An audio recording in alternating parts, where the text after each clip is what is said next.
എല്ലാവർക്കും ഉള്ളൊരു സംശയമാണ് തോളിലുണ്ടാവുന്ന റൊട്ടേറ്റർ കഫ് ഇഞ്ചുറി നമുക്ക് സർജറി കൂടാതെ ഭേദമാക്കുവാൻ കഴിയുമോ എന്നുള്ളത്.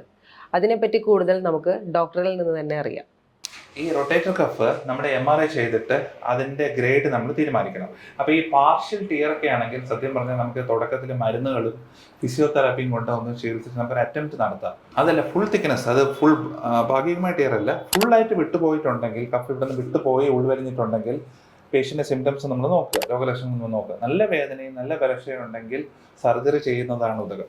അതായത് ആർത്രോസ്കോപ്പിക് കീഹോൾ വഴി നമ്മൾ തിരിച്ച് അതിനെ വച്ച് പിടിപ്പിക്കുക. അതാണ് ആർത്രോസ്കോപ്പിക് റൊട്ടേറ്റർ കഫ് റിപ്പയർ. അതല്ല MRI ചെയ്തിട്ട് ഒരു പാർഷ്യൽ ടിയറേ ഉള്ളൂ, വലിയ ബുദ്ധിമുട്ടില്ല, വലിയ വേദനയില്ല, ചെറിയൊരു വീക്ക്നെസ്സേ ഉള്ളുവെങ്കിൽ നമുക്ക് തുടക്കത്തിൽ മരുന്നുകൾ കൊടുക്കാം. ഒരു വേദന കുറയ്ക്കാനായിട്ട് വേണമെങ്കിൽ നമുക്കൊരു ഇഞ്ചക്ഷൻ എടുത്ത് നോക്കാം, ജോയിൻറ്റിൻ്റെ ഉള്ളിലോട്ട് ഇഞ്ചക്ഷൻ എടുക്കാം, നല്ല വ്യത്യാസം വരും. അതിനുശേഷം വേണമെങ്കിൽ ഒരു കോഴ്സ് ഫിസിയോതെറാപ്പി നമുക്കൊന്ന് അറ്റംപ്റ്റ് ചെയ്യാം കുറച്ച് മാസങ്ങൾ.